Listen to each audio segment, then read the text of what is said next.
Hello and welcome everyone. In this chapter, we are going to see the disadvantage of STPs on access port. Disadvantage of STP on access port. What exactly is mean? So far, if you take an example here, let's say that this is a switch, and switch has, of course, switch has the switch port, and this switch port we are going to connect with the PCs. Let's say the PCs is here and we are going to connect. So the moment you connect the PCs here, let's say this is your PC A. So normally this PC won't be able to access your switch environment immediately. There will be some of the delay period in this. You know what happens? Generally, STP is one of the protocol which is active on all the switch port here, but the loop will be formed only on the trunk link. But when you connect your switch port with the PCs here, this is basically your access port. This is your access port. This access port also enabled with the STP as by default. Means the moment you connect any link here, this switch port will go for several stages. Okay, and there are two use cases. There are two scenarios that you need to remember. The scenario is very simple. Keep in mind, let's say whenever, let's say I'm going to switch on my switch as well as my PC at the same time. Switch on the switch and PC at the same time.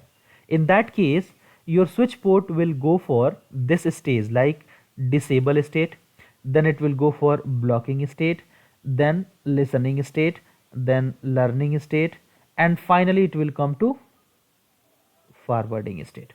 So disable, of course there is no timer for that, nothing is there, but here it's 20 seconds of time, here it's 15 seconds of time, 15 seconds of delay period will be there. So total to come to working condition for that particular port, it is going to take 50 seconds of time if you switch on your PC and the switch at the same time. Okay, so this is what the convergence delay you will face. Apart from that, one more scenario. Let's say we have a switch and switch port is here. Same thing, we are going to connect our PCs as well in this. Now let's say this particular switch is already running. Switch is already running. Let's say switch is already running. And now we are going to connect our PC to this particular switch port. So if the switch is already running and now you are connecting your PC, this time your switch port will go for the listening state and the learning state. Listening and learning state. It means 15 second and 15 second. Total forwarding delay will be your 30 second of time. And this is your second scenario.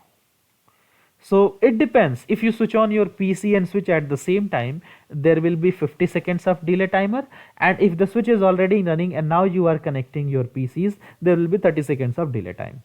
And this problem can create huge problem in your production environment for the access port, because loop will actually form on the trunk link where the switch is connected to another switch, not on this particular access port, correct?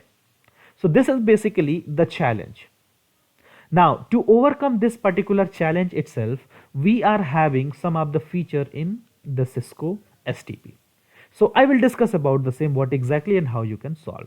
See that couple of major point in the slide deck as well. See this. The disadvantage, as I said, the STP is running by default on all the ports of your Cisco switches, and STP can make wait up to 50 seconds before data sent onto this actual port, and this delay can cause the problem for some application and some of the protocol, of course. Yes. Now to overcome this particular challenge on access port, we are going to use one of the feature which is called as Portfast. Make sure to solve these issues, we are going to use a feature called as Portfast. So let's discuss what exactly Portfast and how it can solve your issues. See that. So the very important points, you need to identify where is my access port is available, and wherever you have the access port, it is recommended that you must go ahead and enable the Portfast. And what Portfast is going to perform? Portfast job is very simple.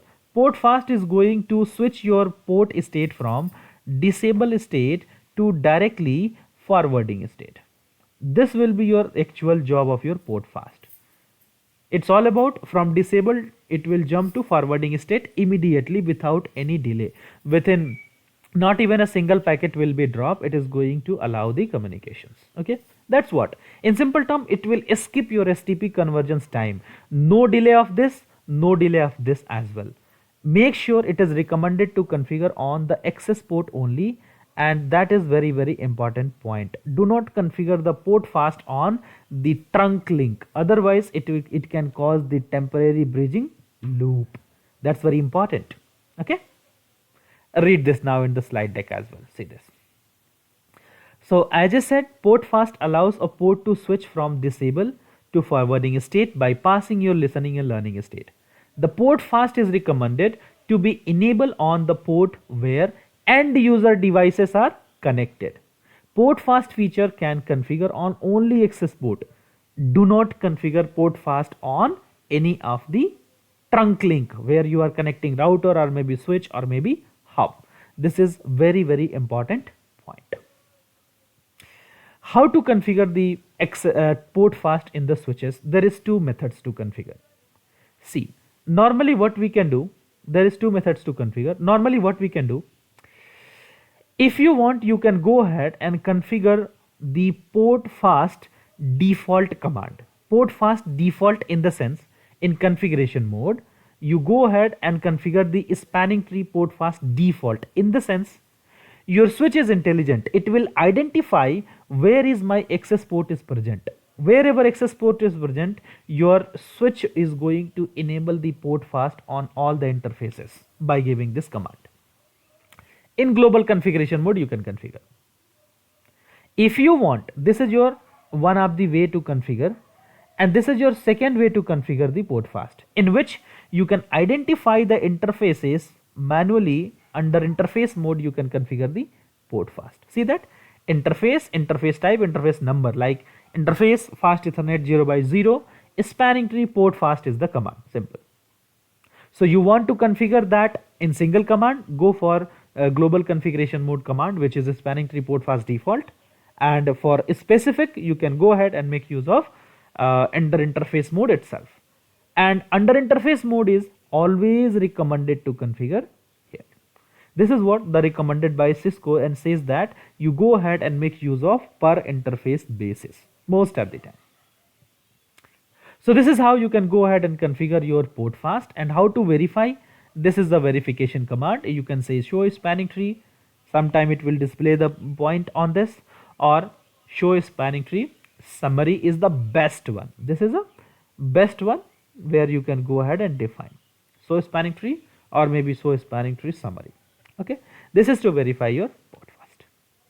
Okay, so this is what we have discussed about the Portfast, and that's it for this particular lecture. I will show you the demo in the next lecture.